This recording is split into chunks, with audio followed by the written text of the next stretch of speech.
만나서 너무 반갑고, 제가 또 다른데 또 집회가 있어가지고요. 죄송해요. 하여튼 열심히 할게요. 하나님 말씀 같이 보겠습니다. 여호수아 1장 10절에서 18절까지입니다. 여호수아 1장 10절에서 18절까지의 말씀을 같이 좀 교독했으면 좋겠습니다. 여호수아 1장 10절에서 18절까지 말씀.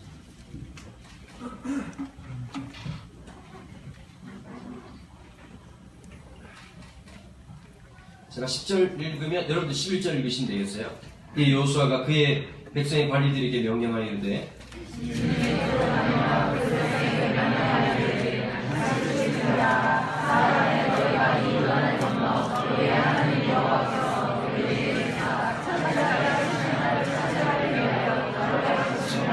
여호수아가 또 루벤 지파와 갓 지파와 므낫세 반 지파에게 말하여 이르되 너희가 여호와께서 너희에게 안식을 주시며 이 땅을 너희에게 주시리라 하니나니 너희는 그만 기억하라. 너희의 처자와 가축은 모세가 너희에게 준 요단 이쪽 땅에 머무려니와 너희 모든 용사들을 무장하고 너희 형제보다 앞서 건너가서 그들을 돕되 여호와께서 너희를 안식하게 하신 것 같이 너희를 또 안식하며 그들도 너희 하나님 여호와께서 주시는 그 땅을 차지하게 하자. 그리고 너희는 너희 소유를 주고 여호와의 준 자가 너희에게 준 요단 이쪽 땅을 들어와서 소를 차지하게. 그들이 여호수아에게 대답하여 이르되 하나님 우리에게 명령하신 것은 우리가 다 행할 것이요 당신이 우리를 보내시는 곳에는 우리가 가리이다. 우리는 범사의 우리에게 소원을 같이 당신에게 신성하니와 우리 당신의 하나님 여호와께서 모세와 함께 계신 것 같이 항상 함께 계시기를 원하나이다. 18절 같이 읽습니다. 누구든지 당신의 명령을 거역하며 당신의 말씀을 순종하지 아니한 자는 죽임을 당하리라 하니니 곧 아멘. 여호수아서를 전체를 이해하는 중요한 맥이 하나 있습니다. 그게 뭐냐면 하나님께서 하나님 백성을 통해서 그 땅을 차지하게 하시는 거예요. 단순한 정복 전쟁이 아니라 이게 이제 보면 이제 그 제국주의 시대나 식민지 시대 때 가장 신학적인 것을 오류를 범했던 본문이 이 여호수아라고 하는 본문이었죠. 그래서 다른 나라를 점령하는 것을 마치 정당화하고 그래서 종교화된 이름으로. 그래서 여러분 그 군대가 들어가면서 꼭 같이 갔던 게 뭐냐면 십자가를 들고 들어갔던 거죠. 그래서 그 모든 전쟁이 성전이라는 의미를 띠면서 그런 그 식민지 역사를 만들고 그 정당성을 여호수아서를 통해서 이렇게 드러냈다는 것이죠. 그게 잘못된 오해에서 비롯된 것이지 않습니까? 좀 정리를 좀 해야 될 필요가 있는데 하나님의 정리 방식이 몇 가지가 있습니다. 여러분 요즘 그 IS라고 하는 이 그 극단주의 세력들이 하는 짓들을 보셨죠? 사람을 참수하고 저도 이제 그 보려고 본 건 아닌데 요즘은 좀 다 막혀서 안 나오지만 페이스북에 한참 동안 이게 참수한 장면을 그대로 이렇게 띄워놓은 적이 있었어요. 저는 그걸 모르고 봤다가 설마 하다가 보지 말아야 될 마지막 장면까지 다 본 거죠. 그걸 보고 나니까 진짜 며칠 동안 굉장히 고통스럽더라고요. 저 이번에 또 그 요르단 조종사 한 명 그 잡아가지고 이렇게 사람이 진짜 이게 보면 인간 백정 같다는 생각이 들어요. 여러분 저 요즘 그 포털 사이트나 그런 거 뜨면은 그 크리스찬이든 아니든 간에 막 떴던 글들이 있어요. 이 사람들이야말로 마귀다. 뭐 이런 표현들도 나오고요. 인간 백정이다. 이런 표현들도 나옵니다. 여러분 지금 안 믿는 사람들조차도 어떤 생각을 하냐면 이 사람들을 보면 누군가가 좀 어떻게 좀 정리를 해줬으면 좋겠다. 이게 어떻게 사람이라고 말할 수 있겠나. 이렇게 말을 하지 않습니까? 제가 뭐 잘못했나 보죠. 그런 현상들이 막 나오고 있는데 제가 한면으로 이 생각이 드는 거예요. 하나님은 뭐 하시는가라는 생각이 들면서 또 한면으로는 하나님이 이렇게 길이 참으시는가. 하나님께서 7 종족을 멸하시라고 하셨을 때 여러분 지금 우리가 볼 수 있는 게 인류의 역사 속에서 지금만 이런 현상이 나타나는 게 아닙니다. 우리나라 구한 말에 동학혁명이 일어났지 않습니까? 일어나게 된 이유가 있어요. 여러분 지난번에 그 뭐 저기 장로님인가 하시는 분이 뭐 장관 되려고 하다가 낙마하신 적이 있었지 않습니까? 그분의 뭐 여러 가지 공과가 있겠지만은 저는 그분에게 좀 위험한 것을 하나 발견했었습니다. 그 중에 하나가 뭐냐면 우리나라에 대한 역사관이었습니다. 여러분 그 전 세계 역사를 공부해 보십시오. 도덕적 철학 위에 국가가 세워진 나라는 조선이라는 나라밖에 없었습니다. 제가 조선이 완벽하다고 말하는 게 아닙니다. 여러분, 이성계와 정도전이라고 하는 사람이 조선을 세우면서 왜 고려의 종말을 고하고 조선을 세웠을까? 이걸 먼저 공부해야 되거든요. 이유가 뭘까요? 고려가 멸망한 가장 본질적인 이유가 뭐죠? 왕권의 절대적 부패였습니다. 왕권의 부패였기 때문에 왕권의 끝무렵을 보면서 무신들을 무시하고 문신 중심적인 이제 세력들을 만들게 되면서 한쪽으로 기울면서 위화도 해군이라고 하는 걸 통해서 사실 고려의 종말을 고하게 된 거 아니겠습니까? 자, 그러면서 정도전과 이성계가 꿈꿨던 세상이 하나 있었습니다. 유교가 두 가지가 있거든요. 주자와 맹자에 의해서 나눠지는, 한쪽에는 어떤 거죠? 삶의 통치 철학으로서의 유교가 있어요. 또 하나는 학문으로서 유교가 있죠. 이제 중국 같은 경우에는 이 두 가지 유교가 두 맥으로 흐르고 있었는데 그게 통폐합됐던 게 조선에서 와서 뭐로 만들어집니까? 성리학이라는 개념으로 만들어지는 거예요. 자, 그러면서 이성계와 정도전이 꿈꿨던 세상은 이런 거예요. 왕권과 신권의 규제와 견제를 통해서 나라의 이상적 개념을 갖는 거예요. 그래서 왕이라고 하는 신분, 여러분 신분 사회를 조선적 이해를 가지고 이해를 하셔야 되거든요. 제가 다시 말씀드립니다. 조선이라는 사회가 제가 모두 다가 맞다고 하는 것이 아니라 그 사람들이 이상적으로 생각한 세상은 왕은 왕으로서 일을 감당해야 되는 거. 어떻게 해요? 백성을 위함이라고 하는 존재로서 왕이 존재하는 거예요. 그 다음에 양반이라고 하는 계층들, 특별히 이제 신하는 어떤 개념이냐? 왕권의 독립적 기능, 쉽게 말하면 절대적 기능을 견제함으로써 저항한, 그래서 여러분 조선에 생긴 게 어떤 것입니까? 상소라고 하는 개념이 생긴 거예요. 전하, 이리 하시면 안 됩니다. 이런 뭐 신 누구 아닙니다. 이렇게 하면서 상소 문화가 발전하게 된 것이 이 성리학적 개념이었다는 거예요. 자, 그러니까 이제 고려 말기로 보면은, 고려 말에서 이성계를 보면 매국노지요. 그죠? 잠시만, 지금 사람 말 못 알아들으시는 거예요? 학교 다닐 때 좀 정상적으로 공부를 하셨으면 이 말을 알아들으셔야 되는데 갑자기 우리가 너무 기도만 한 거죠? 정신을 차리세요. 좀 정신을 좀 가다듬으시고. 야, 자, 그러면서 이제 이 문제가 생겼는데 이 통치 철학이라고 하는 것이 영원히 가지 않는 거예요. 영원히 가지 않으니까 마지막에 되니까요. 우리 조선조를 보시면 알지만 왕권이 강화된 시기가 있었어요. 요건 언제까지 가능했느냐? 왕권과 신권의 이 신권의 이제 경쟁 관계, 그래서 건강하게 성립됐던 것은 조선 초기밖에 안 됐습니다. 근데 점점 중기에 힘을 받고 이제 제일 많이 힘을 받게 된 게 세종이었죠, 그죠? 세종 때부터 왕권이 페이스를 잡고 난 다음부터는 어떻게 되느냐? 신권이 힘을 잃습니다. 그리고 나중에 또 이제 신권은 계속 힘을 가지려고 하죠. 그 텐션이 마지막 갔던 게 영종조 때입니다. 영종조가 지나고 난 다음부터는 어떻게 되느냐? 원래도 여러분 나라를 세운 절대적인 공신 역할을 했던 사람들 중에 많은 세력들이요, 경상도 TK 문화였습니다. TK 세력들이 왕권의 강화가 되고 나니까 이 사람들 내팽개쳐야 되고 정치적으로 맞잖아요, 그죠? 이 사람들이 힘을 많이 가져버리면 내가 나라를 세웠는데 라는 생각을 갖자마자 왕권이 힘을 잃게 되니까 어쩔 수 없이 정치적으로 정리를 해야 되는 거예요. 정리를 해가지고 낙향을 하게 되면서 이 사람들이 어떤 운동을 하게 됩니까? 자기 고향에 들어가가지고 100년, 200년 뒤를 보고 서원들을 끊임없이 세우는 거예요. 도산서원이라든지 안동 일가에 보면은 굉장히 많은 서원이 설립되게 되죠. 근데 정말 200년 안에 신권이 힘을 갖게 되고 마지막 그 흥선대원군의 세국정책 되면 어떻게 되느냐? 원래 흥선대원군이 세국정책을 하려고 했던 게 아니라 국고를 열려고 했어요. 메이저 유신을 보면서 열려고 했는데 하필 그 타이밍에 뭐가 터집니까? 아편전쟁이 터지면서 그걸 딱 보자마자 외부 세력도 믿을 만한 게 아니구나라는 생각을 해서 극단적인 선택을 하게 됐고, 그게 이제 세국정책으로 나타났던 거예요. 여러분, 흥선대원군에서 우리 역사적으로 하나 못 배우는 게 아니었습니다. 흥선대원군이 그렇게 악랄하게 열심히 무섭게 헌신하게 된 이유가 딱 하나밖에 없습니다. 무너진 왕권의 회복이었습니다. 근데 이미 그때는 기울 대로 다 기울었어요. 모든 권력을 누가 지고 있었습니까? 안동김씨에다가 다 지고 있었다. 조선군은 몇 명쯤 있었냐니까요. 3,700명 정도 남았습니다. 그런데 안동김씨가 갖고 있던 사군 병력이 얼마쯤 됐냐? 15만 명이었습니다. 그러니까 여러분, 조선이란 나라는 왕권을 갖고 있었지만 껍데기밖에 없는 거예요. 안동김씨가 얼마든지 좌지우지할 수 있는 거예요. 자, 그러면서 안동김씨 일가가 권력을 지게 되니까 이것을 통해 가지고 사대부의 혁명운동이 일어나죠. 그게 갑신정변 아닙니까? 김옥균이라고 하는 신진 사대부 세력에 의해서 개혁을 일으켰지만 3일 천하로 끝나게 되죠. 얘들아, 학교 가서 다 배웠지? 야, 교실만 먹지 말고 학교에서 하는 말을 들어야 돼. 잘못하면 이렇게 되는 거야, 알았지? 갑자기 머리가 뱅뱅 돌아가세요? 자, 그러면서 자, 처음에는 사대부 세력이 일으켰다가 평민 세력이 일어나고 난 다음에 마지막에 무슨 혁명이 일어납니까? 동학혁명이 일어나죠. 동학혁명에서 최재우라고 하는 사람이 어떤 사상을 얘기하게 됩니까? 천지인 사상을 얘기하는 거예요. 하늘과 땅이 다르지 않다. 하늘 아래 모든 존재가 왕이 따로 있는 게 아니라 양반이 따로 있는 것이 아니라. 근데 여러분, 최재우가 그 사상을 갖게 된 가장 큰 원인이 뭔지 아세요? 묘양산으로 들어가면서 누군가 책을 한권 갖고 들어갑니다. 절에 들어가면서 무슨 책을 읽고 들어가냐면 마테오 리치가 썼던 천주실이라고 하는 책, 천서를 들고 가요. 자, 그러면서 그 사람이 생각했던 놀라운 방식이라는 거죠. 그 사람, 천주교 교리에 보니까 하늘에서 모든 사람이 만들어졌고 동등하다.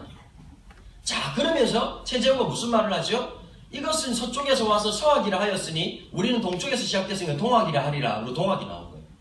동학이 보면 굉장히 기독교적인 요소가 굉장히 많이 내포되어 있습니다. 물론 유불선 사상이 다 짬뽕되어 있는 것이죠. 자, 그러면서 조선 말기가 되면 70%의 일반 백성들이 유민으로 떠돌았습니다. 왜냐하면 정착을 못하는 게 탐관오리들이 엄청 뽑아먹지요. 고난당하고 고통당하니까 70%의 사람들이 막 휘가마 돌기 시작했던 거예요. 특별히 경상도권 있는 사람들은 한경북도로 많이 갔습니다. 그래서 한경북도 사투리하고 경상도 사투리하고 굉장히 비슷한 데가 많아요. 그래서 지금도 만주 쪽으로 가시면 경상도 사람들이 훨씬 많습니다. 어쨌든 그 민족의 대이동이 이 구한 말에 이루어지면서 동학혁명이 딱 일어나는데 문제가 뭐냐면 조선군으로는 동학혁명을 진압이 안 되는 거예요. 진압이 안 되니까 어떤 결정을 내리느냐. 안동김씨 일가를 내주지 않는 거예요, 얘들이. 왜냐면 잘못하면 자기들이 칼을 맞을 거라고 생각하니까 안동김씨는 항상 왕권과 대립을 이루고 있었거든요. 그래서 왕이 어떤 결정을 내리냐. 무식하게도 청나라와 일본 군대를 한국에다 끌어들여요. 그래서 여러분 어떻게 했습니까? 우리나라 지금 알카에다, IS가 하는 것보다 더 심각한 일이 이 한반도에서 일어났습니다. 수많은 사람 목을 잘랐어요. 고을마다 목을 주렁주렁 달아놓고 조식을 하고 막 이런 것들이 곳곳에 드러났거든요. 새들이 먹게 만들고. 실제로 우리 민족한테 있었던 일입니다. 여러분, 그러고 났더니 러시아와 그리고 일본군이 와서 점령했습니다. 여러분, 외국 군대가 본국에 들어오면 자기 나라가 망하기 전까지 절대로 자국에서 이 나라에서 점령지에서 떠나지 않는 법입니다. 그래서 한반도에서 무슨 전쟁이 일어나죠? 청일전쟁이 일어납니다. 청일전쟁의 승자가 누가 됐습니까? 자, 일본이 됐죠. 자, 러시아가 또 러일전쟁에서 또 누가 이기죠? 일본이 이기게 되죠. 그래서 그 마지막 결론으로 뭐가 되느냐? 두 가지 이유였습니다. 이 점령전쟁에서 조선을 받아들인 것으로 갑자기 내가 까먹었네. 야, 학교 다닐 때 기억하지? 무슨 조약이야? 카테라, 그 조약. 그게 뭐냐면, 미국이 일본이 조선을 갖게 된다는 것을 규약하는 조약이었어요. 자, 그리고 법적으로 어떻게 만들었냐면, 우리나라가 일본에 진 부채를 갚을 수 없는 모라토리엄을 선포함으로써 부채를 탕감하는 조건으로 한국과 일본이 합방한다라고 말하는 것이 1910년도 한일합방의 근거가 됐고, 이게 경술국치가 되는 그런 가장 큰 원인이 됐던 거예요. 여러분, 조선이 멸망한 것은 하나님의 심판이었습니다. 하나님의 오래 참음의 결과로. 여러분, 그 7 종족들은 인간이 아니었거든요. 쉽게 말하면 7 종족들은 IS 같은 존재들이었습니다. 복을 받기 위해서 자기 자식을 갈등 없이 불에 태워 죽이는 인간들. 인간이기를 거절한 사람들. 그러니까 하나님은 보면 이스라엘 백성들을 통해서 그 땅의 소유권은 토착민에게 있지 않고 약속을 가진 거룩한 백성들에게 있음을 다시 한 번 더 선포하십니다. 여러분 보세요. 그러면 이스라엘에게 이 땅의 모든 주권을 주신 것이 아니라 그 백성은 어떤 백성이죠? 이스라엘이라고 하는 종족적 특성이 아니라 그 종족적 특성을 가지고 있으면 또 어떤 것이 가능한 것이죠? 하나님의 말씀으로 무장되어지고 그 순결함을 가지고서 거룩한 삶을 영위하는 그 백성들에게 그 땅을 주신 거예요. 그래서 여러분, 이 땅은 이스라엘의 땅을 주장할 수 있는 근거가 아니라 이스라엘 백성이 아니라 이스라엘 백성됨. 하나님 백성이 하나님 백성다운 모습이 나타날 때 하나님 백성을 인정해 주신단 말이에요. 자, 그런데 1장을 보시면 1장 1절부터 시작해가지고 9절까지의 내용은 여호수아를 세우시는 장면입니다. 넌 두려워하지 마라. 네 입에서 율법책이 떠나지 말게 하라. 자루나 우루나 치우치지 말아라. 여러분, 이 말의 뜻이 뭘까요? 자루나 우루나 치우치지 말라고 하는 말의 근거가 어디 있을까요? 이미 여호수아는 자루나 우루나 치우칠 수밖에 없는 연약한 사람들이. 여러분, 교회 다니는 사람들 특징이 있어요. 귀가 얇아요. 맞아요, 안 맞아요? 혼자 강한 척 다 하지만 옆에서 무슨 말하면 순진해가지고 꼬임에 잘 넘어갈 사람들이. 금방 넘어간다고 또 막 기도했다가 하나님 말씀하셨다 그러면 그런가 싶어가지고 잠을 주무세요. 자꾸 그런 식으로 하지 말고, 여러분, 우리가 하나님의 백성답게 살아가야 될 삶의 논리가 있는데 그걸 자꾸 잃어버리니까, 여러분 보세요. 하나님 주신 마음은 불안이 아니죠. 평안이에요. 근데 대부분 사람들은 불안으로 움직이는 거예요. 이단들의 특징이 뭔지 아세요? 불안의 요소를 끊임없이 건드린다. 여러분, 목회도 하기 쉬운 게 있습니다. 이쪽 영역으로 가면 잘 돼요. 예를 들면 기도 안 하니까 그렇지, 오늘 말씀으로 결정 안 내고 불안하고 염려하는 자들, 모든 걸 하나님을 의탁하지 못하는 자들, 여러분 우리 중에 여러분 제대로 의탁한 사람 누가 있겠어요? 다 불안하죠. 끊임없이 불안을 건드려가지고 불안을 계속 극대화시키고 그리고 계속 양산시키면서 그것을 만들어서 이끌어가면 훨씬 더 편합니다. 근데 하나님 백성에게 뭐라고 말하는 거예요? 여호수아를 통해서 두려워하지 마라. 하나님의 말씀을 붙잡고 살아가면 내가 너와 함께 하겠다고 약속을 하셨어요. 여러분, 하나님 백성이 세워지는 게 첫 번째 단계입니다. 참 신기하죠? 앞으로 들어가서 전략을 어떻게 짜고 사람들을 어떻게 이끌고 가고 얘기하지 않습니다. 첫 번째는 사람입니다. 여러분, 이 컨택이라고 하는 이 공동체를 통해서 가장 중요한 게 있습니다. 이벤트가 되지 않도록 조심하십시오. 하나님의 사람이 되어주십시오. 분위기에 휩쓸려가는 멤버로 가지 말고 한 사람 한 사람이 여호수아가 되셔야 돼요. 오늘 여기서 나오는 이 대표 단수로 나오고 있는 여호수아는 저와 여러분들을 대변하고 있는 사람입니다. 두려워 떨 수밖에 없는, 인생에 한 번도 간 적이 없고 한 번도 걸어본 적이 없습니다. 여러분 뒷부분에 보면 이 말씀이 나오거든요. 너희가 하나님과의 법계의 간격을 이 1000규빗을 돌아 900m를 돌아 그러거든요. 하나님의 거룩한 거리. 이는 왜냐? 너희가 한 번도 밟아보지 않았던 땅이기 때문이다. 여러분, 여기서 참 귀중한 말씀이 있어요. 우린 인생을 한 번도 살아본 적이 없다는 거예요. 내일이라는 순간, 지금이라는 순간을 살아본 적이 아무도 없어요. 경험으로 이것을 다 할 수 없습니다. 앞으로 하나님 어떻게 인도하실지 아무도 모릅니다. 우리는 알지 못하는 존재입니다. 두 번째 하나님 명령하신 게 있어요. 그러므로 성결하라. 하나님 백성에 제일 중요한 게 있어요. 성결하라는 것은 무엇이죠? 세상의 가치와 구별된다는 뜻이에요. 하나님의 가치를 살아가는, 하나님의 사람답게 살아가는. 여러분, 그런데 우리가 아멘은 잘하는데 아멘 잘하는 사람들 불안해 오히려. 아멘도 잘하지만 저희 가서도 또 딴 것도 잘하시더라고요. 그런가요? 베레아 교인처럼 그 말씀을 묵상하고 고민하는 사람들이 좀 될 필요가 있어요. 물론 그렇다고 아멘 해주시니 고맙긴 해요. 뭐 반응 얻는 것보다 훨씬 낫죠. 보세요, 얼마나 기가 얇은지. 금방 아멘이 줄잖아요.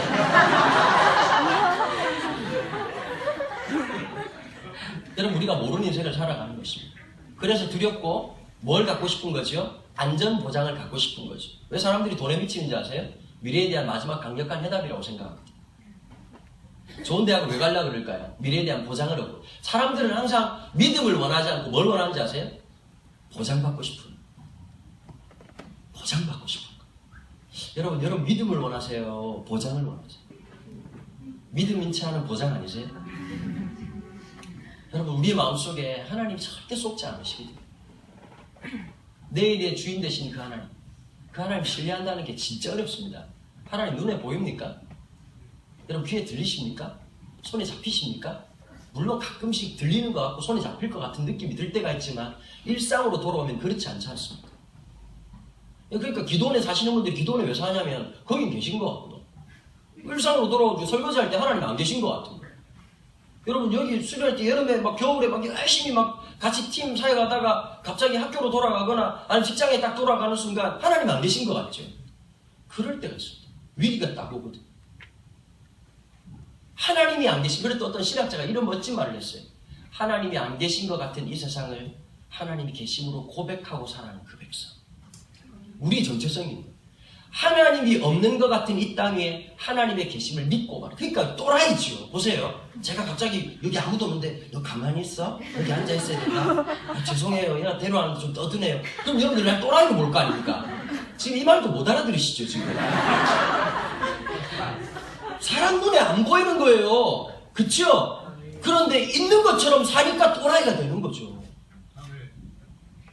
사람 눈에 안 보이는데 그분을 두려워하고 있으니까 이상한 거죠. 사람 눈에 안 보이는데 그분을 위해서 내 인생을 드린다는 게 이상한 거죠. 우리의 삶이 그렇다는 거예요. 보이는 골리앗보다 그보다 크신 하나님을 볼 줄 알고 하나님 원하신 게 딱 그거거든요. 골리앗을 이길 전술을 원하지 않았고 골리앗을 이길 힘을 원하지 않았어요. 하나님이 원하셨던 것은 그 하나님이 그 골리앗보다 크신 분임을 고백하기를 원하시죠. 우리의 삶에 우리를 주눅들게 하는 게 너무너무 많다. 담임 목회해보니까 그렇더라고요. 보니까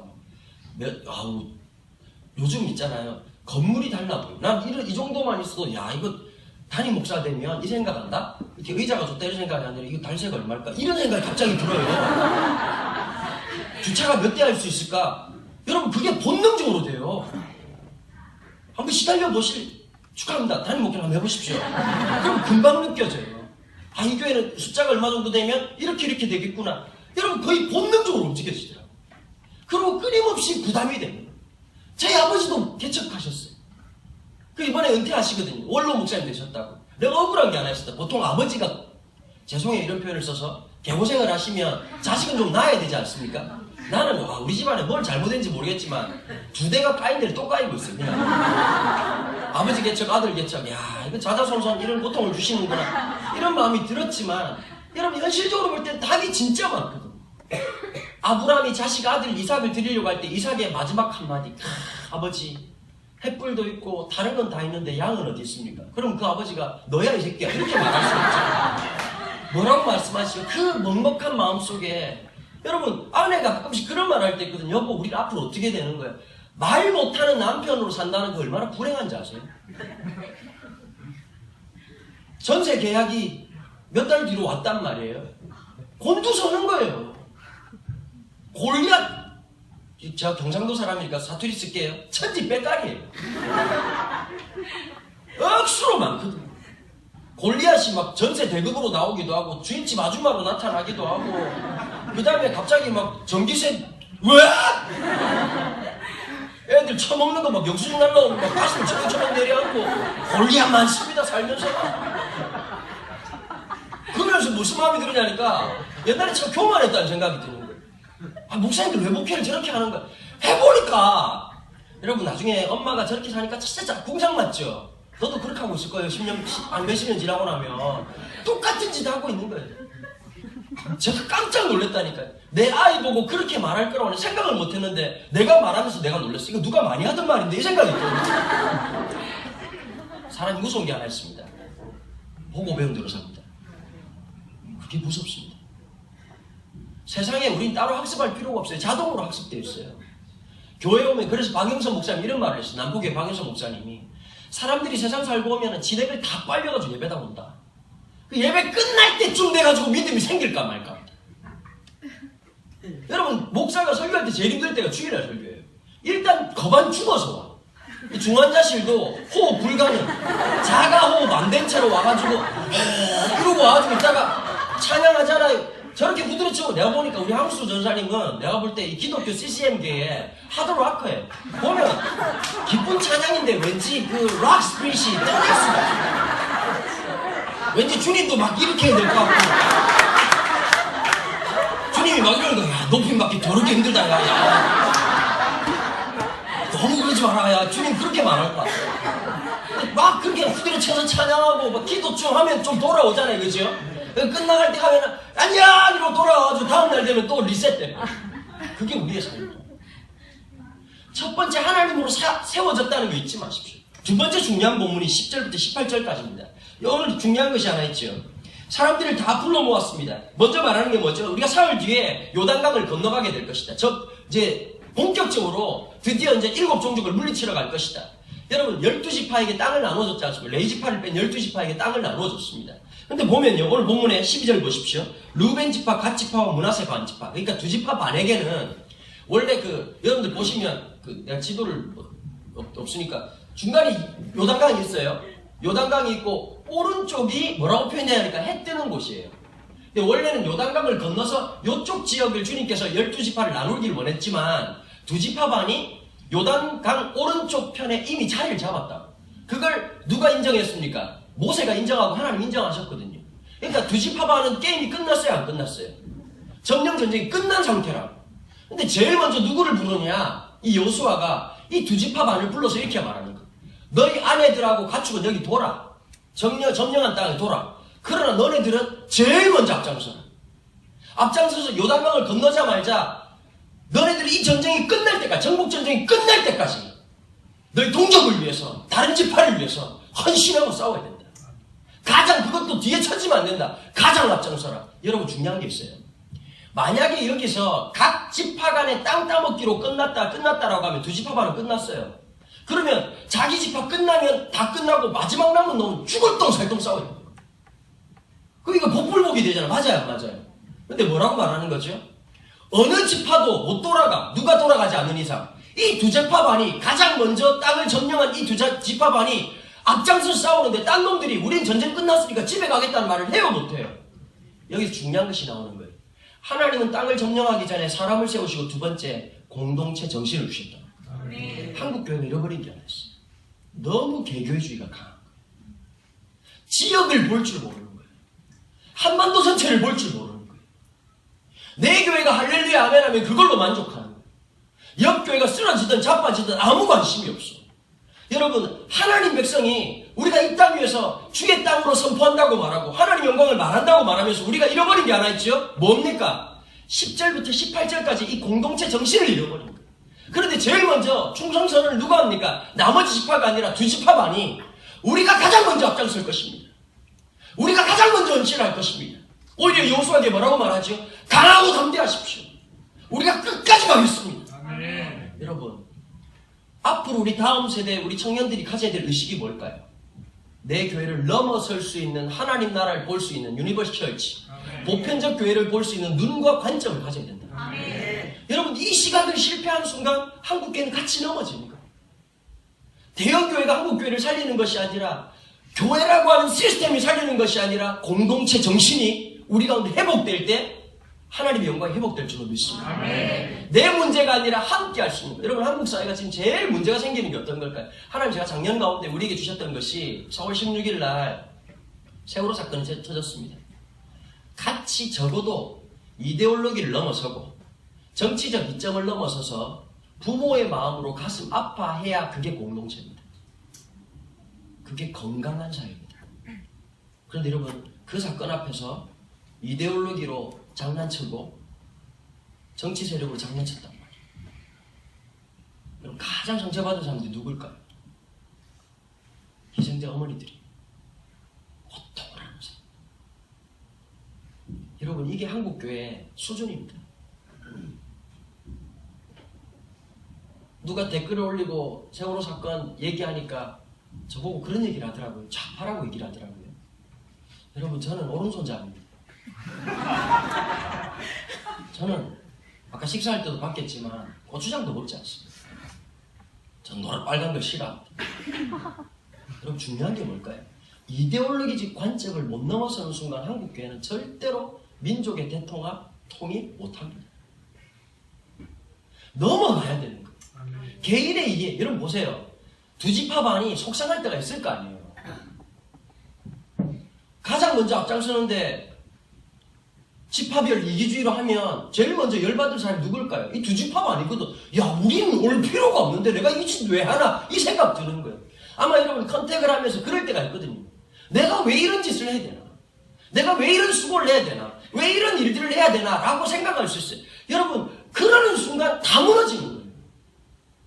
이스라엘의 실패가 어디 있는지 아세요? 결국 이 공동체성이 무너져버립니다. 무너지고 나니까 어떻게 되죠? 다 실패하는 거예요. 언제 딱 봅니까? 여러분, 이 여호수아의 후편이 어디에 기록되어 있죠? 사사기였거든요. 사사가 나팔을 불면 12지파가 모이게 돼 있어. 일단 모여야 돼. 그런데 그게 마지막 끝나는 장면이 누구한테 나오는지 아십니까? 삼손한테였어. 삼손이 바보 같은 놈이었어. 하나님이 능력을 주셔서 이스라엘을 깨워야 되는데 자기는 독자적 플레이만 했거든. 여러분, 카리스마 운동의 한계가 뭔지 아세요? 영성주의의 마지막 한계가 뭐냐면 바로 이거예요. 전체를 못 본단 말이에요. 하나님 나라의 모든 걸, 여러분, 예를 들면 이거 자빠질 수도 있고 쓰러질 수도 있고 방어를 할 수도 있어. 거기에서 그것만 못 보면 백전백패인 거예요. 더 넓은 걸 봐야 된다고. 더 큰 걸 봐야 되는데 카리스마 운동은 자기밖에 못. 이게 삼손의 카리스마 운동의 한계였거든요. 그 백성을 이끌어내야 되는데 심지어 어느 정도 비참해졌습니까? 삼손이 죽어가는 현장 가운데 있는데도 저항하는 세력들이 아무도 없었어요. 이스라엘이 눈 하나 못 떼지 못했어. 삼손이 마지막 그 백성들과 함께 죽기를 원해가지고 죽어가는 그 현장에도 사람들은 시체만 가져가서 장사 지낼 뿐이지 하나님의 이름을 찾는다든지 그게 마지막 사사시대의 끝이었고 사사의 결론이 뭐지요? 자기 소견에 옳은 대로 행하니라. 여러분 요즘 한국교회 같지 않습니까? 우리 같지 않습니까? 할렐루야 아멘 하고 난리를 치고 있지만 정작 하나님께서 원하시는 공동체 정신 그걸 못 넘어서는 거예요. 내 중심을 못 벗어나는 거예요. 하나님의 영광을 위해서 같이 안타까워할 줄 알고 더 많이 가지려고 하는 것보다는 없는 사람들이 없음을 기억할 줄 아는 하나님 나라의 정신. 고난 상황 당하는 사람들과 함께 할 줄 아는 것. 여러분 나는 이런 말 할 때 제일 짜증나거든요. 애들 보고 믿음으로 공부하면 다 1등 한단 말이에요. 그 공부 안 한 사람들이 그런 소리 하는 거예요. 될 놈은 되지만 공부해보셨죠? 그죠? 우리가 분명히 학교를 같이 다녔지만 아까 내가 하는 말을 들으면서 들은 것 같기도 하고 아닌 것 같고 그런 것 같은 느낌. 그 뭐가 좀 잡힐 듯 안 잡히고 알아들을 듯 계속 못 알아듣는. 그리고 막연하게 나를 바라면서 저 목사는 참 똑똑하다. 제가 똑똑한 게 아니라 역사 시간에 조금만 집중했으면 다 말을 했을 뿐이에요. 여러분 우리가 지금 어느 시대를 살아야 되냐면요. 다시 한번 더 여호수아를 살아가야 될 시기에 하나님께서 불러주시는 거예요. 여러분 참 사람이 교만하죠. 1907년도에 부흥운동이 일어났을 때 우리 선배들이 0.001%의 기독 크리스찬들이 기도했던 제목이 하나 있어요. 100만 명 구려운동. 예수 믿는 사람 100만 명을 주십시오. 이게 기도 제목이었어요. 근데 그 운동이 3년 만에 대구까지 내려왔죠. 대구까지 내려와서 나라 빼앗긴 1910년이 되면서 경술국제에 가장 비참할 때에 경복고등학교, 개성고등학교, 대구 개성고등학교 지하실에서 학생들이 성령운동이 일어나서 기도하고 눈물 흘리고 13살, 14살짜리 10대 아이들이 예수를 믿고 난 다음에 이 아이들이 빼앗긴 나라를 되찾게 해달라고 눈물 흘리면서 기도했다. 그러면서 사회운동이 일어났거든요. 여러분 잘 들으세요. 성령의 역사가 어디로 갔다고요? 사회운동으로 갔다. 그게 뭡니까? 국채보상운동. 우리가 일본에게 진 빚을 갚자. 여러분 1910년 이전까지 한국 교회 역사를 가만히 공부해보면 재밌는 게 많이 나옵니다. 선교사님들이요 그 담배를 다 피셨거든요. 개혁교회에서는 담배 안 피우는 게 없습니다. 옛날에 누구죠? 그 전도 많이 하셨던 목사님. 예? 아니요 말고 미국 목사님. 나는 찾았네 할 때 오셨던 분. 아니 아는 게 이렇게 없어가지고. 전도 많이 하시는 분잖아요. 그 유명한 방송도 많이 하시고 하셨던 미국 목사님. 빌리 그레함이 우리나라 왔을 때 우리 목사님 기절했잖아요. 딱 내리실 때 시가를 물고 내리셨거든요.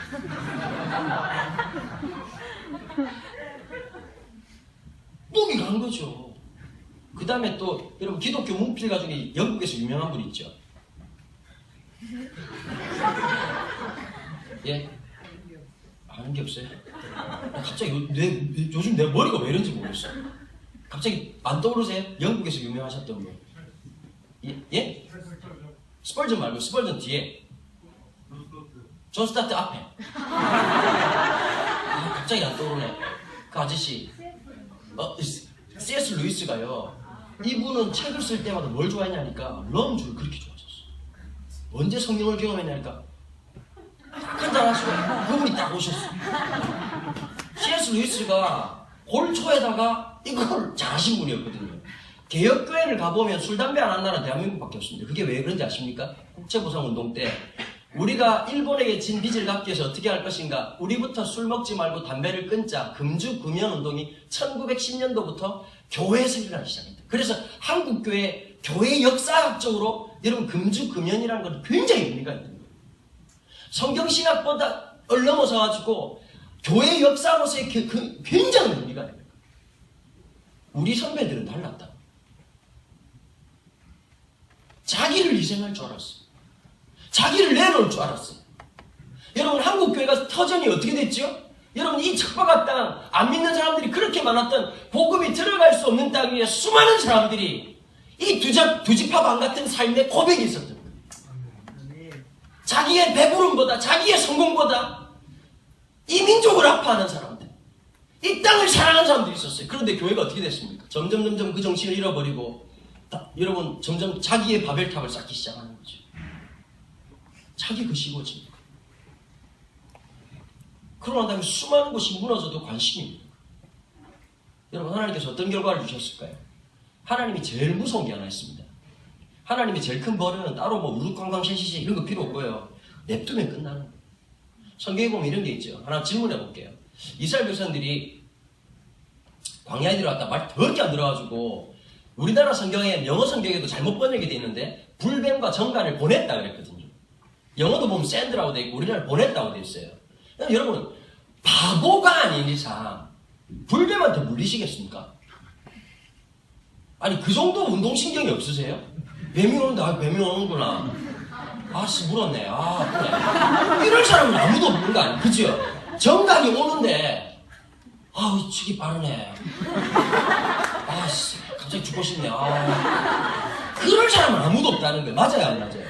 그럼 한 번쯤은 저한테 물어봐야지. 목사한테. 목사 이건 논리적으로 안 맞지 않나요? 맞아요. 원어에 보면 어떻게 되냐니까 라라고 하는 동사가 있어요. 라라고 하는 이 히브리어 동사는 독특해요. unlock. 무슨 말이냐면 하나님께서 이스라엘 백성들이 광야로 들어간 걸 싫어했거든요. 왜 특이했는지 거기 가면은 낮밤 온도 차이가 50도 이상 날 뿐만 아니라 불뱀과 정갈이 많기 때문에 함무라비 북전에서도 살인 한 자는 다 죽일지니라 예외 법정이 하나 있어. 광야로 들어간 자는 살려 들어갔어요. 어차피 죽은 거니까. 죽음의 땅으로 참 미안하죠. 하나님께서 사람들이 보기에는 보세요. 광야가 살 땅이에요? 이집트가 살 땅이에요? 이집트는 강남이요. 좋잖아요. 또 말 못 알아듣네. 여러분 광야에 광야 못 살 땅이라고. 근데 하나님이 안 들어가니까 하나님 지식이 정말 하나님이 기가 막힌 분이에요. 백성들 막 설득해가지고 가자 야 이 새끼야 산다 가자 안 갈 것 같으니까 어떻게 하는 거죠? 홍이 앞에 처박아 놔놓고 뒤에서 막 이집트 기마병들이 와가지고 막 오니까 막 갑자기 길을 여니까 생각도 없이 이러고 가는 거예요. 정신 차려보니까 어디였다고요? 웰컴 투 광야.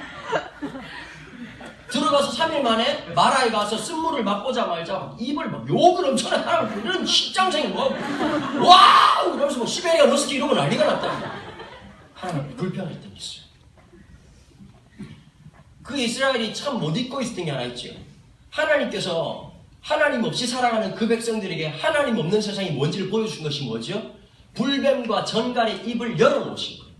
unlock 하신 거예요. 뱀이 있는데 뱀이 물지 않았던 거예요. 정갈이 있는데 쏘지 않았던 거예요. 그러니까 사람들이 익숙했던 거죠. 하나님께서 unlock 하시니까 어떻게 되는 거예요? 그 사람들이 볼 때 이게 일상이야. 일상이었는데 일상이 아님을 깨닫고 나니까 달라지기 시작합니다. 다 물려 죽을 판이야. 그런데 모세가 신기한 거예요. 여러분 모세가 담임 목사였으면 내가 모세였으면 진짜 내가 이렇게 말할 거예요. 모세를 돌로 3번 쳐 죽이려고 그랬거든. 마음에 안 든다고. 그러니까 여러분 내가 만약에 담임 목회를 하는데 계속 재직해가지고 목사님 뭐 어떻게 됐네 뭐 진짜 교인들 힘들게 할 때가 있잖아요. 뭐 설교를 그딴 식으로 하느냐 뭐 예를 들면 여러분 목사한테 이거는 사망선고거든요. 뭐 아니면 목사님 뭐 꼭 교회가 이렇게 해야 되나요? 재직해 긴 교회 치고 좋은 교회가 아무것도 없어. 그런데 막 그렇게 해가지고 너덜너덜해져가지고 영혼이 너덜너덜해져가지고 월요일 날 되면 뭐가게 앉아있다가 교회 오면 겨우 설교하다 집에 가면 쓰러져가지고 아무것도 못하는 목사님들 진짜 많으시거든요. 너무너무 너덜너덜한 거예요. 그런데 그 백성 하나님께서 진짜 막 너무 미운 사람들이 있고 살다 보면 진짜 하나님 뭐 하시나 저거 제가 눈깔이 안 뽑나 이런 생각 그런 사람이 있다고. 그런데 하나님이 막 갑자기 해가지고 막 불뱀 보내가지고 전갈 보낼 때마다 내가 모세 같으면 화이팅 브라보 주님 저 새끼예요. 입을 꽉 물어보세요 그냥 하하 이러면서 막 전갈로만 안 됩니다. 불뱀 2마리 더 이러면서 그런데 모세가 거기서 뭐라고 고백합니까? 하나님 마음 이 백성 버리시면 어떻게 합니까? 근데 하나님 누구의 말을 감동하십니까? 복수를 갚으려고 하는 사람이 아니라 그 백성을 사랑하는 하나님의 마음을 대변해 주는 사람, 하나님의 마음을 읽어주는 한 사람. 그 광야에서 골리앗 앞에 벌벌 떨고 있는 수많은 사람들이 아니라 하나님이 누구신지 선포했던 한 사람. 그 광야에서 하나님 마음을 선포했던 그 한 사람 때문에 하나님께서 이러죠. 네가 노뱀을 만들어서 높이 들어라. 보는 자마다 살리라.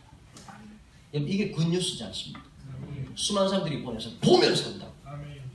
예수님께서 자기를 뭐라고 말했지요? 모세가 광야에서 노뱀을 높이 든 것 같이 인자가 들려야 하리니. 사람들은 사람의 방식은 어떤 것이었죠? 권력을 가지고 예루살렘을 점령하고 로마 군대와 맞짱 떠가지고 독립된 국가를 만들어서 세계를 제패하는 것. 그것이 유대인들의 생각이었고 사두개인들의 생각이었고 바리새인들의 생각이었거든요. 근데 그 생각을 엎으시고 뭐라고 말씀하시는 거예요? 하나님 나라의 완성은 거기에 있는 것이 아니라 십자가의 달리심으로 라는 방식이었다. 여러분, 하나님 백성이 하나님 앞에 드려야 될 가장 중요한 게 있어요. 승리의 도치가 아니라 상한 마음이에요. 여러분, 공동체성을 살아가려고 하면 속이 몇 번 썩어야 돼요. 정말 힘들어요. 여러분, 그걸 해야 컨택사에게 의미가 있는 거고 한국교회가 소망입니다. 여러분, 이걸 나가야 됩니다. 두 지파 반의 오래 참음의 정신. 그래서 하나님 뭘 만드셨지요? 군대를 만들기 전에 공동체 정신을 빚었다. 어떤 한 신학자가 여호수아 1장을 보고 이렇게 설명합니다. 우리 가운데 이게 필요합니다. 각각 공동체 안에서 이 정신을 가지시는 거예요. 여러분, 이 계양부를 보면서 이런 마음을 가지시는 거예요. 함께 가슴 앞에 할 줄 알고 같이 고통해야 할 줄 알고. 여러분, 교회됨의 영광이라고 하는 것이 개교회를 넘어서고 그리고 하나님의 영광을 바라볼 수 있는 그 자리까지 갈 때 교회됨의 영광이 회복되는 거예요. 함께 되는 것, 하나 되는 것, 하나님의 영광을 꿈꾸는 것. 여기 있지만 열방을 볼 수 있어야 되고, 여기 있지만 한국 땅을 바라볼 수 있어야 되고, 여기 있지만 역사와 정치와 경제와 문화를 볼 줄 아는 정말 믿음의 눈이 열려있는, 해안이 열려있는 하나님의 사람들이 일어나야 된다. 여기 우리 친구들이 왔잖아. 얘들아, 공부 열심히 해라. 한 문제 더 맞추려고 하지 말고 공부할 때마다 하나님 이 공부 통해서 하나님 역사해달라고 기도하라. 하나님 네 좋은 대학 가는 게 별로 관심이 없어요. 너도 보니까 관심 없어 보이는데. 진짜 하나님 앞에 쓰임받아요. 제가 요즘 공부 열심히 하거든요. 하는 것 중에 하나가 이유가 있어요. 나를 통해서 하나님 이루실 것들이 있다는 생각이 듭니다. 그게 부르심이에요. 사명감이에요. 잘 부탁해요, 청년들. 막 집회하고 다음날 뻗어 자지 마. 일상을 잘 살아야 돼. 알바도 열심히 하고 죽을 똥 살 똥 살아. 그런 사람들 꼭 봤거든. 밤새 물랄라나 따끔따끔 방언하고 다음날 일상생활을 못할 때 하지 마. 무슨 말인지 알아듣겠죠? 지하실에서 자는 걸 그걸로 하나님 기뻐 안 하신다니까. 하나님은 성경을 보십시오. 가만히 머물러서 기도했던 사람들이 아니라 삶이 기도였고 기도가 삶이었어요. 그게 일상화가 일어나야 되는 거예요. 어머니 잘 들으셔야 집에서 밥 잘하세요. 기도한다는 핑계로 밥 안 하고 그러시면 큰일 나는 거야. 그러니까 전화 오잖아요. 여러분 정신 차리셔야 돼요. 하나님 원하시는 일상이 있다고요. 크리스천들이 잃어버린 게 몇 가지가 있어요. 공동체성하고 일상. 내 삶이 얼마나 거룩한지를 알아요. 나에게 주어진 일이. 여러분 크리스천들이 어떤 사람들이냐면 아무 일을 안 해도 행복한 사람이 크리스천이어야 돼요. 여러분 가만히 앉아서 불안하다. 그 병입니다. 내가 불안해서 열심히 살아야 되겠다. 여러분 진짜 큰 병입니다. 하나님 백성은 가만히 있어도 행복해야 되고 쓰임 받아도 행복해야 되고 하나님 때문에 행복하고 즐거울 수 있어야 돼요. 성민이지 이름이. 성빈아, 네가 공부하면서 하나님 임재를 경험해야 돼. 아니 딴 사람들이 하면 얘가 안 해요. 성빈이한테 얘기하는 거 딴 사람들이 달려요. 성빈아 무슨 말인지 알겠니? 네가 앉아있는 곳에 하나님 함께 한다는 걸 경험해. 아멘. 고마워. 알았으면 나 완전 뻔했다. 옆에 있는 언니도 학교 다니세요? 네. 같은 학 예? 근데 얘는 발육이 안 되고 이쪽은 왜 이렇게 몇 학년이에요? 이제 고1이요. 고1이라고? 이제 고1이 올라가는데 왜 그럴까? 야, 넌 남자 조심해야 되겠다. 살면서 알았지? 네. 늘 조심해라. 잔악계는 남자 조심. 특별히 전사님들 조심해야 돼. 정신 차려야 된다. 봐봐. 네가 공부를 하면서 살아가면서 삶의 중심에 하나님이 계시다는 걸 잊지 말아야 돼. 세상에 똑똑한 사람들 많아요. 하나님이 쓰지 않는 똑똑함은 재앙이에요. 하나님이 없는 어떤 거 그거 제한이에요. 하나님 그 사람을 쓰시는 거예요. 제가 마지막 이 말씀하고 마치겠습니다. 저희 교회 목사님 제가 제일 존경하는 분이 이무식 목사님이라는 분이신데요. 청년운동도 오래 하시고 청년 집회를 참 많이 하셨어요. 진짜 설교를 잘하시고 제가 별명이 하나 있는데 입을 열면 닫을 자가 없다 이런 별명이 있거든요. 말 잘해요 제가. 어떤 사람 나보고 그러더라고요. 목사님은 전두엽이 혓바닥에 달린 것 같아요. 동의합니다. 만만치 않은 분이 이무식 목사님이라는 분이세요. 정말 설교 잘하죠. 이분이 청년 집회를 하다가 한 청년이 벌써 오래됐죠. 한 15년 됐죠. 의대 다니고 있다가 이 친구가 본과 6학년 6년 졸업하고 난 다음에 어디를 갔냐면은 의료 행정학을 전공하기 시작한 거예요. 인턴 레지던트 해야 되는데 엄마 아빠가 얼마나 기대했겠어요. 그죠? 이제 드디어 이제 빨대 꽂아서 바짝 당길 때 됐다 이런 생각을 했는데 아 이제 좀 이제 하하하 새끼 이제 벌어들이게 이제는 돈 생길 준비하자 이러고 막 근육 운동하고 막 풀고 이러는데 갑자기 얘가 의료 행정 쪽으로 가버리고 왜 갔느냐? 이 친구가 단기 선교를 가고 현지를 갔다가 원래는 선교사를 비전을 갖고 있었는데 가보니까 의사도 필요하지만 가장 큰 난맥상이 이게 하나 있더래. 의사가 똑똑할 것 같죠? 자기 거밖에 못 봅니다. 똑똑해도 자기 거밖에 못 봐요. 그런데 뭘 보일 줄 아느냐? 서부 아프리카, 동부 아프리카 전체를 보고 의료 행정을 가져와서 이게 어디에 의사가 필요하고 전략적으로 어떻게 배치를 해야 되고 어떻게 해야 될지 행정가가 없는 거예요. 의료 행정가가. 그 일에 대해 자기가 헌신을 하고 이 대학원을 가니까 부모가 입이 대빨라고 우리 목사님 볼 때마다 막 욕을 그게 보이잖아요. 그냥 막 잘못 우리 아들 막 방친 막 원흉처럼 말하고 그랬다가 이분이 미국으로 유학을 갔어요. 미국으로 유학을 가가지고 박사학위를 했는데 박사학위 논문이 한 번만에 패스가 안 돼요. 리젝트 되고 나면 그 논문을 다시 써도 안 됩니다. 근데 참 하나님 은혜로 한 교수가 실수를 하는 바람에 재심이 떨어진 거예요. 재심을 해가지고 그 박사학위가 통과가 되는데 여러분 월등하게 잘해서 된 게 아니라 여러분 그거 알죠? 0.001mm 차이로 통과합니다. 그죠? 0.001mm 차이로 겨우 통과를 했어요. 근데 이분이 썼던 논문이 뭐냐면 이거였어요. 미국 경제학이라고 하는 것을 리드오프, 소위 말하는 앞서가는 그룹에서 월가를 이끌어가서 미국 경제를 어떻게 돌릴 건가, 이게 전통적 자본주의적인 경영학이거든요. 그런데 지금 이 경영학이 지난 100년 동안 처절하게 실패했다는 게 지금 현재 자본주의 우리 반성이 일어나는 거예요. 왜 그러냐면 리드오프만 쭉 땡기고 나니까 양극화만 심해졌죠. 앞에 가는 사람들은 양끝 앞에 가지만 처진 사람들은 계속 처져야 되는 거예요. 지금 자본주의 가장 큰 숙제, 한국의 가장 큰 숙제가 뭐냐면 양극화 해결이거든요. 앞에 가는 사람들이 문제가 아니라 뒤쪽으로 가야 되고, 지금 오바마가 제일 강조하는 게 뭐죠? 부자들 세금 많이 내게 하는 거예요. 지금 그러니까 이게 공화당에서 계속 공격당하는, 여러분 신문도 좀 보시고 세상 돌아가는 걸 좀 알고 좀 분별이 있어요. 주의 아멘 할렐루야 이러면 주님도 부담스러워하는 거예요. 너 생각을 해라. 내가 네 머리를 만들 때는 파마를 하라고 만든 게 아니라 뭐 생각을 주는 건데 야! 그럼 사람이 짜증을 낸다고요. 여러분 지금 미국도 그런데 지금 이미 오바마는 지금 레임덕이 시작된 상황이잖아요. 지금 우리나라가 지금 색깔이 정확하게 못 드러나는 거예요. 아니 복지를 하려고 하면 증세 없는 복지가 가능해요? 불가능하죠. 복지를 갑자기 마이크 나왔단다고. 예, 나오나? 모니터만 열심히 나오나? 됐어요. 어쨌든 뭐 안 되는데 대통령 될 때 그 말 했잖아요. 뭐 그 증세하지 않겠다 그 말 때문에 계속 못하고 지금 현장에서 지금 어려운 게 있는. 어쨌든 됐든 이걸 다 넘어가가지고 이분이 뭘 썼냐면 이걸 쓴 거예요. 아프리카 제3세계에 있는 사람들의 경제 기반을 통해 가지고 미국이라고 하는 대자본을 갖고 있는 나라가 어떻게 공생할 것인가, 공생관계를 통해서 어떻게 이 균형 발전을 이루어갈 것인가, 그리고 그것에 대한 의료적 관점에서 어떻게 이 일들을 대처해야 될 건가, 이 논문을 쓴 거예요. 근데 참 역사의 술래바퀴를 돌리신 하나님 기가 막히죠. 그때 누가 유엔 사무총장이 됐냐니까 반기문 씨가 바로 됐어요. 그리고 몇 년 있다가 세계 국제은행 총재가 누가 됩니까? 김영이라는 사람이 됐어요. 우리나라 사람이죠. 시민권은 미국 시민권을 갖고 있는데 이분 원래 직업이 뭔지 아십니까? 의사입니다.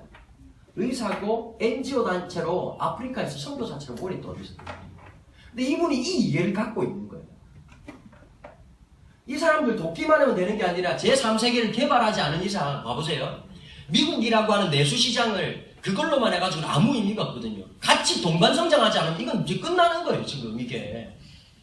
그러니까 우리도 민족주의라고 하는 걸 넘어서지 않으면 한국이라고 하는 시장도 여러분 5천만 갖고 이거 지금 여러분 내수시장으로 불가능한 시대가 왔거든요. 진짜 어려운 시대를 살고 있는 거예요. 우리가 이 말씀 드리면 진짜 밤새고 낮새고 다 해도 할 말이 많지만 다 생략하고. 근데 이분이 두 군데서 캔디데이트가 돼요. 반기문 씨가 이런 일을 위해서 이번에 에볼라 터졌을 때 유엔 사무총장 이름으로 모든 나라 다 들어갔거든요. 에볼라 터진데 유엔 쪽에서 다 말렸어요. 반기문 씨가 참 대단한 분이에요. 그래서 뭐 차기 대권 주자 뭐 이런 얘기 하잖아요. 그래서 반기문 씨가 딱 그러는데 반기문 씨가 이 일을 하는데 앞으로 제3세계에 대한 지금 제일 관심 있는 게 반기문 씨는 제3세계예요.